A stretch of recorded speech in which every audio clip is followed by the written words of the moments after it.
So, depending where, and really, where you talk to like Conservative supporters, Johnson is either this Machiavellian character who can absolutely outplay anyone with absolute genius political 5D chess skills, or he is an absolute incompetent Winnie the Pooh. There is never any in between. It is either one or it is the other. And this can change almost on a day-to-day basis, depending, of course, what's going on. Sometimes on a weekly basis. Like I say, we have had on the trot for the past 7 days Johnson continuously embarrassing this country, like on a daily basis. I mean, it has been well and truly embarrassing, culminating in him sat in front of Angela Merkel, explaining exactly the problems that Brexit is causing, while not saying that it is the Brexit that is doing and causing these problems.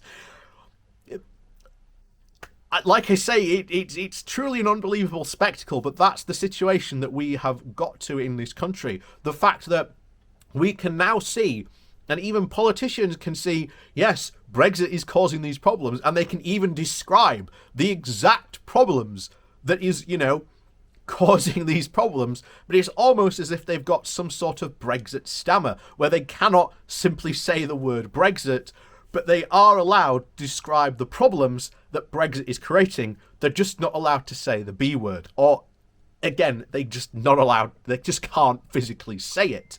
So this is a hilarious situation, but it's also incredibly worrying because, again, Johnson is the Prime Minister and we are facing a huge, colossal situation because, as I've said before, we are going to be facing, especially next year, the ABCs of austerity, Brexit and COVID. And all three are going to combine together to create a colossal mess. And the fact that Johnson is the Prime Minister sets very little store in the ability of this country to be able to actually navigate its way out of this problem.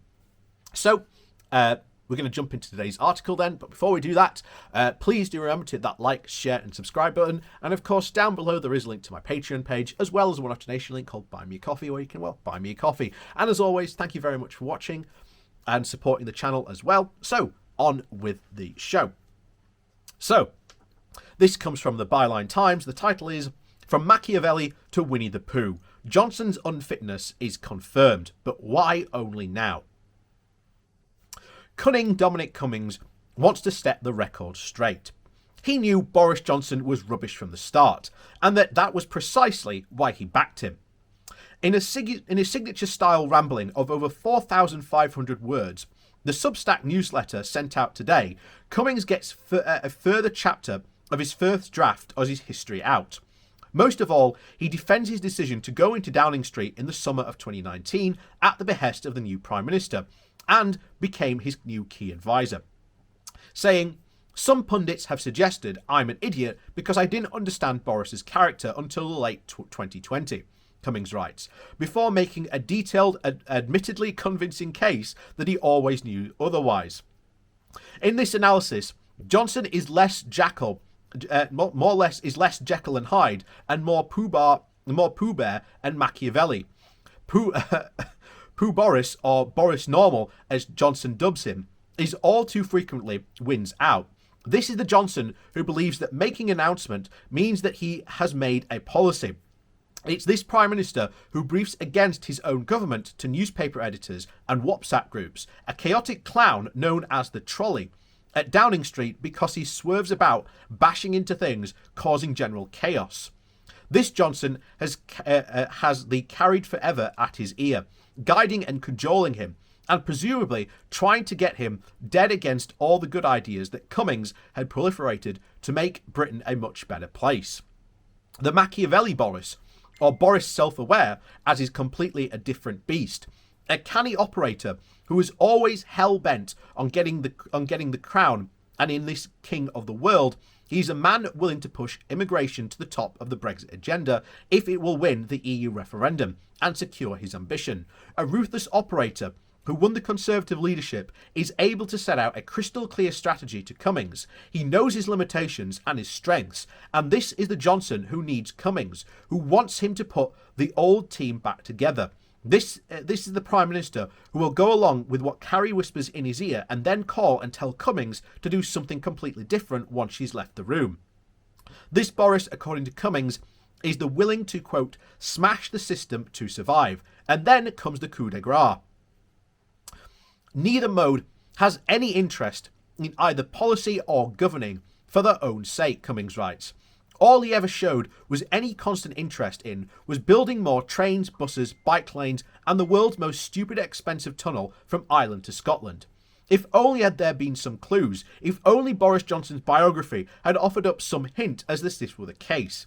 If only people like myself had written this exact analysis repeatedly over the past 3 years, which of course we have. And again, we've covered this before. Cummings justifies it all because he appears to argue that the alternative to Johnson was a Corbyn government. A second referendum, more chaos, and the gaping wound of a constitutional crisis that might have seen the country bleed metaphorically to death. There's some logic to that reasoning, but it does not let Cummings off the hook. After all, he didn't have to help Johnson take power. He was obliged to be part of it.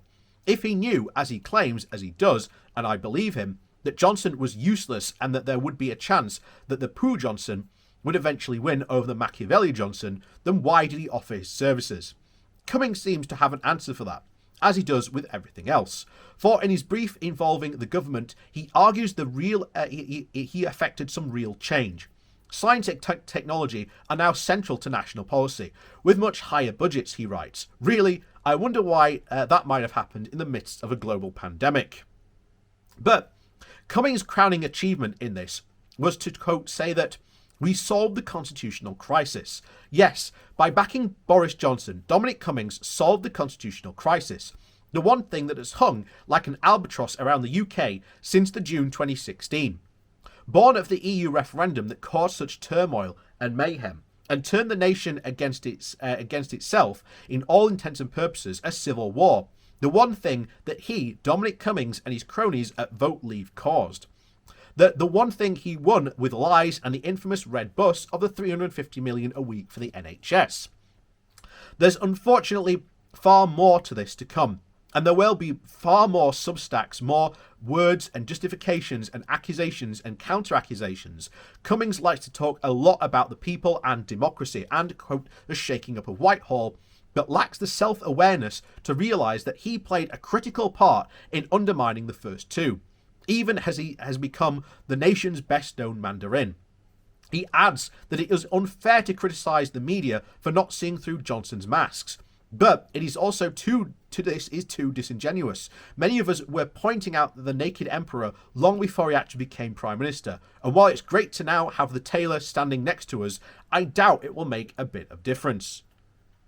And that's genuine the case. Like I say, Cummings' blog, like I say, is really interesting to read. But again, we have to take everything he says with a pinch of salt, because I think he's trying to justify him being there and the reason he got out, while trying to say that, oh, it wasn't his fault. He did some good. But this, I mean, again, a Corbyn government would have been amazing. We'd have got so much stuff. I mean, we've had free broadband for this. I mean, that was, again, treated as a joke, but you now look at how, especially during COVID, so many working class people have had to come to rely on broadband just to be able to communicate or talk to people or even get some sort of slight entertainment out of this time. And as I've always said, the free broadband thing was sold completely wrong. It should have been sold as an educational bonus, because imagine now all these school children who have now access to free broadband and can have lessons online.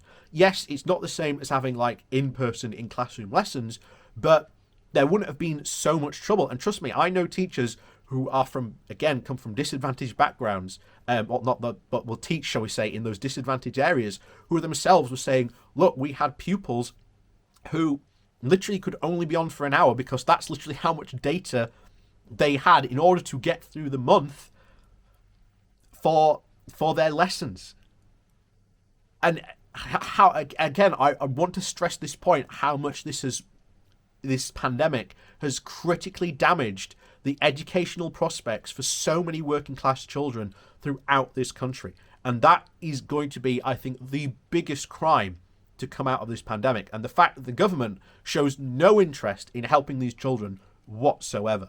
So, as always, thank you for watching. Please do remember to hit that like, share and subscribe button. And of course, down below there is a link to my Patreon page, as well as a one-off donation link where you can always buy me a coffee. And as always, thanks for watching, and we'll see you all next time.